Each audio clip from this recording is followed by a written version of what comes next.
அனைவருக்கும் வணக்கம். 2 வாரத்துக்கு முன்னாடி நம்ம நண்பருடைய தோட்டத்தில் எள்ளு அறுவடை முடிஞ்சிருச்சு.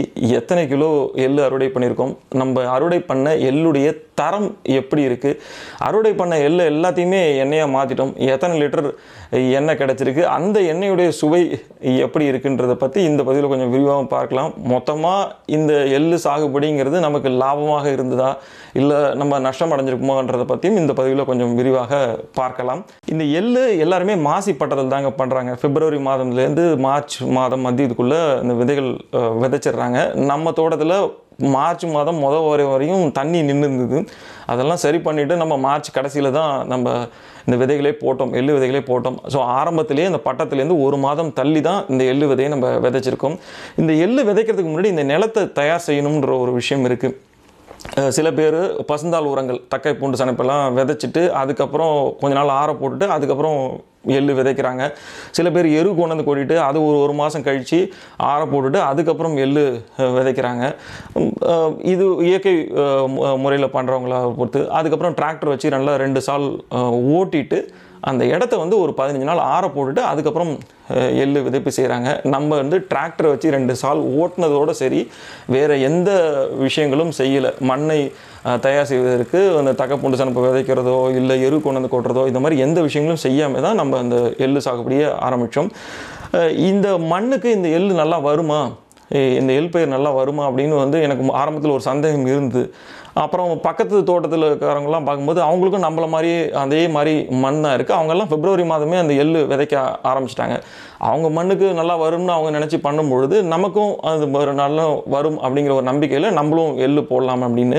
இந்த எள்ளை நாங்கள் ஏன் தேர்ந்தெடுத்தோம் அப்படிங்கும்போது இதுக்கு ரொம்ப அதிக பராமரிப்பும் தேவையில்லை, ரொம்ப வந்து நுணுக்கம் வந்து தெரிஞ்சிருக்குன்ற அவசியமும் இல்லை. இந்த எள்ளு வந்து நல்லா தாங்கி வளரக்கூடிய, வறட்சியை கூட தாங்கி வளரக்கூடிய ஒரு பயிருங்கிறனால நம்ம இதை முதல்ல செய்வோம். ஏன்னா முதல்ல செய்யும் பொழுது நமக்கு வந்து எந்தவித பாதிப்பும் ஏற்பட்டக்கூடாதுங்கிற ஒரு பயம் இருந்துச்சு, நமக்கு ஆரம்பத்தில் இருந்துச்சு. இதுக்கு 1 ஏக்கருக்கு வந்து 2 கிலோ விதை வேணும்னு சொல்லியிருந்தாங்க. நாம் 55 சென்ட்டில் தான் இந்த எள்ளு விதைச்சிருந்தோம். அதுக்கே 1.25 கிலோ விதைகள் வாங்கியிருந்தோம். 1 கிலோ 170 ரூபாய்க்கு அந்த விதைகள் கொடுத்துருந்தாங்க. இதை விதைக்கிறதுக்கு வந்து நல்ல அனுபவம் உள்ள ஒருத்தர் தான் வந்து விதைக்கணும். ஏன்னா இந்த விதைகளை தூவும் பொழுது அது குறிப்பிட்ட இடைவெளியில், சரியான இடைவெளியில் வந்து விழணும். இல்லாட்டி செடிகள் வந்து ரொம்ப நெருக்கமாக ஆகும் பொழுது அதோடைய வளர்ச்சி ரொம்ப பாதிக்கும் அப்படின்னாங்க. நான் முதல்ல என்ன நினச்சேன்னா, நானே எல்லா இடத்துலையும் தூவலாம் நினச்சேன். அதுக்கப்புறம் நம்ம வண்டிக்காரை கூப்பிட்டு வந்து அவருக்கு ரொம்ப அனுபவம் ஜாஸ்தி, இந்த எள்ளு விதைக்கிறதா இருந்தாலும் சரி, நெல் சாகுபடியும் சரி, ரொம்ப அனுபவம் ஜாஸ்திங்கனால அவரை கூப்பிட்டு வந்திருந்தேன். அவர் தான் நமக்கு விதை போட்டிருந்தாங்க. விதை போட்ட பிறகு இந்த ரோட்டரி போட்டுட்டு இந்த விதைகளை வந்து உள்ளே அழுத்தணும் அப்படின்னாங்க. அன்றைக்கி விதை போடுற அன்றைக்கி மண்ணில் கொஞ்சோண்டு ஈரப்பதம் இருந்தது. இந்த விதைச்ச பிறகு 7 நாளைக்குள்ளே உயிர் தண்ணி கொடுக்கணும் அப்படின்னு சொல்லியிருந்தாங்க. இந்த மொத்த எள்ளுடைய பயிருடைய வாழ்நாள் அப்படின்னு பார்த்தீங்கன்னா 85 நாள்லேருந்து 90 நாள். இதில் இடைப்பட்டதில் ஒரு 4-5 முறை தண்ணீர் கொடுத்தா போதும் இதுக்கு அப்படின்னு சொல்லியிருந்தாங்க. நம்மக்கிட்ட மோட்டர் வசதியும் இல்லை, மின்சார வசதியும் இல்லை, அதனால் தண்ணீரே நம்ம கொடுக்கவே இல்லை. மழை வந்து 2 முறை பேஞ்சுது, அதுதான் அது கிடைச்ச தண்ணி தவிர நம்ம எந்த தண்ணியும் இந்த எள் பயிருக்கு கொடுக்கவே இல்லை. 2வது விஷயம், இதில் வளர்ச்சி ஊக்கி, அதாவது ஜீவாமிர்தம் கொடுக்குறதோ, பஞ்சகவ்யம் கொடுக்குறதோ, இல்லை மீன் அமிலம் கொடுக்குறதோ, அந்த மாதிரி எந்த ஒரு வளர்ச்சி ஊக்கியுமே கொடுக்கல. பூச்சி விரட்டி ஏதாவது கொடுத்தோமா அடித்தோமா அப்படின்னு பார்த்தீங்கன்னா அதுவும் எதுவுமே செய்யலை. ஆரம்பத்துலேருந்து அறுவடை பண்ணுற வரைக்கும் எந்த வித பராமரிப்பும் எந்த வித தண்ணியும் கொடுக்காம இந்த பயிர் வந்து வந்திருக்கு. இந்த பயிரை வந்து 85வது நாள் பண்ண உடனே நான் கேட்டேன், இதை அறுவடை பண்ணிடலாமா அப்படின்னும் போது அவங்க பார்த்தாங்க, அதாவது அந்த தண்டு பகுதியில் மஞ்சள் நிறமாக மாறிடுச்சு. அந்த பச்சை நிறத்துலேருந்து மஞ்சள் நிறமாக மாறிடுச்சு. சில காய்கள் பார்த்திங்கன்னா நல்லா பழுப்பு நிறமாக மாற ஆரம்பிச்சிருச்சு. இது வந்து அறுவடைக்கு ஏற்ற மாதிரி தான் இருக்குது அப்படின்னு சொல்லியிருந்தாங்க. இன்னும் சில இடத்துல வந்து அந்த செடியை உடச்சி கொண்டு வரும்போது அந்த காயை வந்து அழுத்தும் போது பொலன்னு எள்ளு கையில் கொட்ட ஆரம்பிச்சிச்சு. இது சரியான அறுவடை தருணத்தில் இருக்குது அப்படின்னு சொல்லியிருந்தாங்க. இது எல்லாத்தையுமே எடுத்து அறுவடை பண்ணியாச்சு. இது அறுவடை பண்ணி அப்படியே கொண்டாந்து ஒரு மூடை மாதிரி போட்டு வச்சுருந்தாங்க. நல்லா அந்த வெயிலில் வந்து காயணும். காய்ஞ்ச பிறகு காய்கள் நல்லா பழுக்க ஆரம்பித்து அதுலேயே எள்ளு கொட்டிடும். அதுக்கப்புறம் இந்த செடிகளை தூக்கி போட்டுட்டு அந்த எள்ளை வந்து எடுத்துக்கலாம்னு. அந்த எள்ளு கிடைக்கிறது வந்து அவ்வளோ குப்பையும் குலையுமாக தான் இருந்தது. அதை சுத்தப்படுத்துறதுக்கு கிட்டத்தட்ட ஒரு 6 நாள் 5 நாள் ஆகிடுச்சு. நம்ம சகுந்தலாமா, அப்புறம் நம்ம பக்கத்து தோட்டத்தில் ஜெய்யண்ணா வேலை செய்கிறாங்க அவங்க, அதுக்கப்புறம் வண்டிக்கார தாத்தா, இவங்க எல்லாருமே சேர்ந்து தான் இதை வந்து எல்லாம் மாற்றிருக்காங்க. இந்த 55 சென்ட்லேருந்து நமக்கு 44 கிலோ எள்ளு கிடச்சிருக்கு. இந்த 44 கிலோ கிடைச்ச எள்ளை வந்து எண்ணெயாக மாற்றிடலாமா அப்படின்னு சொல்லி இந்த மரசெக்கு ஓட்டுறாங்க இல்லையா, அவங்ககிட்ட போய் கேட்டோம். கிட்டத்தட்ட ஒரு 2 மணி நேரம் ஓடிச்சு. அந்த செக்கில் போட்டு ஆட்டும் பொழுது 25 கிலோ எள்ளு புண்ணாக்கு கிடச்சிது, ஒரு 18 லிட்டர் எண்ணெய் கிடச்சிது. இதுக்கு ஒரு 6 கிலோ வெல்லம் அல்லது கருப்பட்டி கேட்டாங்க. நம்மகிட்ட ஒரு 3 கிலோ கருப்பட்டி இருந்தது, அதை போட்டு ஒரு 22 கிலோ தனியாக இது பண்ணிட்டோம். இன்னொரு 22 கிலோ வந்து 3 கிலோ வெல்லம் அங்கே பக்கத்துலேயே வாங்கி கொடுத்து அதையும் ஆட்டி எடுத்துட்டோம். இப்போ 18 லிட்டர் எண்ணெய் இருக்குது. இந்த எண்ணெயுடைய சுவை எப்படி இருக்குது அப்படின்னு கேட்டிங்கன்னா கொஞ்சம் கசப்பு தன்மை தான் இருக்குது. இதை நான் செக்கில் அவங்ககிட்ட எண்ணெய் எடுக்கணும்னு கொடுத்த போதே அவங்க எள்ளுடைய தரம் வந்து அவ்வளவா நல்லா இல்லை அப்படின்னாங்க. இந்த தரம் வந்து நல்லா இருந்ததுன்னா இன்னும் எண்ணெய் வந்து கொஞ்சம் நிறைய கிடைப்பதற்கு உண்டான வாய்ப்பு இருக்குது. இதே எண்ணெயை செக்கில் ஆட்டாமல் மிஷினில் கொண்டு போய் எண்ணெய் எடுத்திருந்தோம்னா அது இன்னும் ஒரு 4-5 லிட்டர் கூட கிடைப்பதற்கு உண்டான வாய்ப்புகள் இருக்குன்னாங்க. எனக்கு இந்த செக்கிலிருந்து எண்ணெய் எடுப்பது தான் வந்து விருப்பங்கிறனால நான் இந்த முறையை பயன்படுத்திக்கிட்டேன். இந்த எள்ளு அறுவடை பண்ண பிறகு அதை வந்து பாதுகாப்பாக சேமித்து வைக்கிறது வந்து ரொம்ப ரொம்ப ஒரு முக்கியமான விஷயம். மற்றொரு நண்பரும் எள்ளு சாகுபடி செஞ்சிருந்தார் அவருடைய தோட்டத்தில். அந்த எள்ளு அறுவடை பண்ண எள்ளை வந்து ஒரு கொஞ்சமாக ஈரம் பட்டுடுச்சு. அதில் முழுவதுமாகவே பூஞ்சைகள் உருவாயிடுச்சு. அந்த பூஞ்சைகள் உருவானதுனால அந்த எள்ளை வந்து பயன்படுத்த முடியாத ஒரு சூழ்நிலை ஏற்பட்டுருச்சு. நம்ம தோட்டத்தில் அந்த மாதிரி நடக்கக்கூடாதுங்கிறதுக்காக அதை வந்து வெயிலில் வந்து காய வச்சு எடுத்திருந்தோம். இப்போ நம்ம சின்ன தோட்டம் இருக்கு இல்லையா, நம்ம தோட்டத்தில் ஒரு சென்டில் எள்ளு உளுந்து இதெல்லாம் பண்ணியிருந்தோம். இதில் பார்த்தீங்கன்னா அதுலேருந்தும் ஒரு நல்ல அறுவடை நமக்கு இருந்தது. ஏற்கனவே அதை பற்றி விவரங்கள் நான் மற்றொரு பதிவில் கொடுத்துருக்கேன்.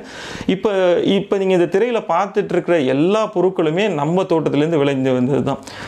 மிளகாயாக இருக்கட்டும், உளுந்தாக இருக்கட்டும், கம்பு, கேழ்வரகு, சோளம், இது எல்லாமே தட்டைப்பயிறு, இது எல்லாமே நம்ம தோட்டத்திலேருந்து விளைஞ்சு வந்தது தான். இதெல்லாம் வாரத்துக்கு ஒரு முறை நாங்கள் என்ன பண்ணுறோன்னா வெயிலில் எடுத்து வச்சுட்டு அதுக்கப்புறம் உள்ளே எடுத்து வச்சிடறோம். ஏன்னா வாரம் வச்சப்போ பார்த்தீங்கன்னா பூச்சிகள் வந்து வர ஆரம்பிச்சிருச்சு.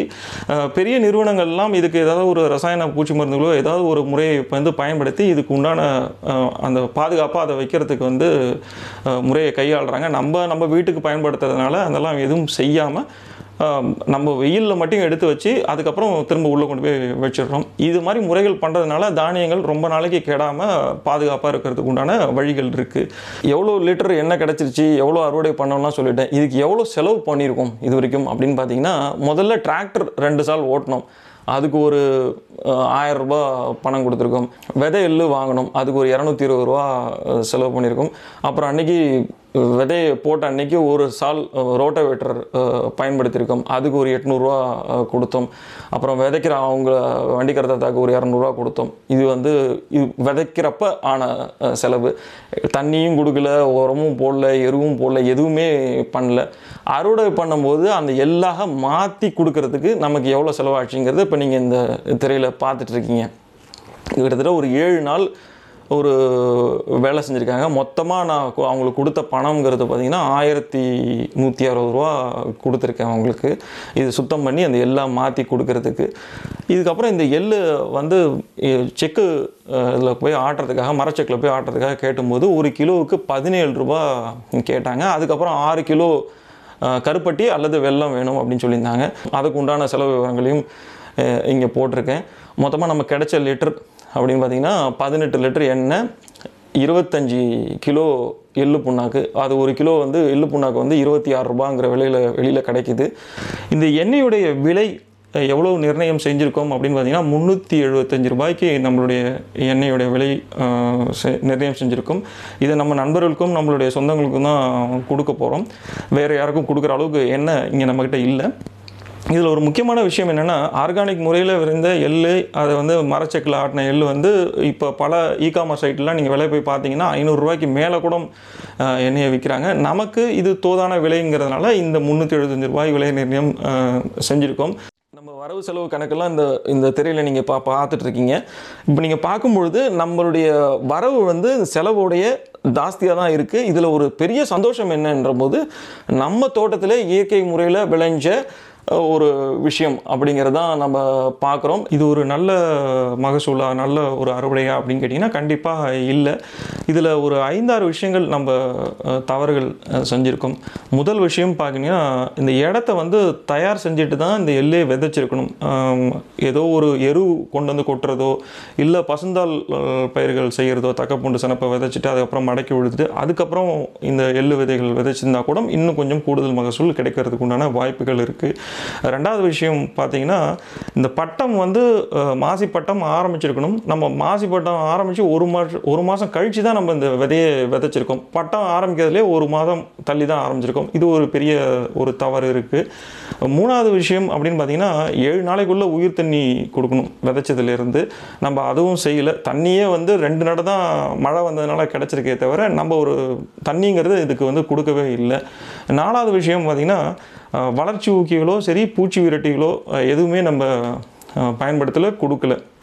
பொதுவாக எள்ளு பயிரை செய்கிற எல்லா விவசாயிகளும் சரி, யாரும் அவ்வளோ ஒன்றும் இதற்கு வளர்ச்சி ஊக்கிய கொடுக்குறதோ இல்லை ஒரு பூச்சி விரட்டி அடிக்கிறதோ எதுவுமே பெருசாக ஒன்றும் பண்ணுறது கிடையாது. சில விவசாயிகள் பண்ணுறாங்க. நம்ம அது மாதிரி எதுவும் செய்யாதனால நமக்கு மகசூல் வந்து குறைந்ததுக்கு ஒரு வாய்ப்பு அது கூட இருக்கலாம். 5வது விஷயம் அப்படின்னு பார்க்கும்பொழுது, இந்த எள்ளை வந்து 4 நாள் 5 நாள் காய்ச்சலில் விட்டுட்டோம். அதாவது வெயிலில் எடுத்து காய வச்சதுனால எண்ணெயுடைய அளவு வந்து குறைஞ்சிருச்சு. இன்னொரு விஷயம் அப்படின்னு என்ன சொல்கிறாங்கன்னா, அந்த எள்ளு வந்து அரைக்கிறதுக்கு முன்னாடியே தண்ணியில் நல்லா ஊற வச்சு அதுக்கப்புறம் வெயிலில் காய வச்சு அதுக்கப்புறம் தான் இதை அரைப்பாங்க, அப்போ தான் எண்ணெய் நிறையா கிடைக்கும் அப்படின்னு சொல்கிறாங்க. இதையும் நம்ம செய்யலை. இந்த மேலே சொன்ன விஷயங்கள் எல்லாத்தையும் வந்து திருத்தி செய்யும் பொழுது இன்னும் அதிக அளவில் விளைச்சல் கிடைப்பதற்கு உண்டான வாய்ப்புகள் இருக்குன்னு நம்புகிறேன். இனிமேட்டு எள்ளோ இல்லை மற்ற பயிர்கள் எது செஞ்சாலும் அதற்கு முறையான ஒரு திட்டமிடல், அதாவது மண்ணை எப்படி தயார் செய்கிறது, எந்த பட்டத்தில் விதைக்கிறது போன்ற தகவல்களை திரட்டி அதுக்கப்புறம் அதை வந்து முயற்சி செய்கிறதுங்கிறத முடிவு பண்ணிடுவோம். பிற்காலத்தில் மற்ற பயிர்கள் செய்யும் பொழுது அதனுடைய பலன்கள் எப்படி இருக்குது, வளர்ச்சி எப்படி இருக்குது, அறுவடை எப்படி இருக்குது, அதிலிருந்து என்ன லாபம் கிடைக்கிறது போன்ற தகவல்களையும் கண்டிப்பாக உங்களோட பகிர்ந்துக்கிறேன். நான் இந்த இடம் வந்து இப்போதைக்கு உழுது வச்சுருக்கோம்.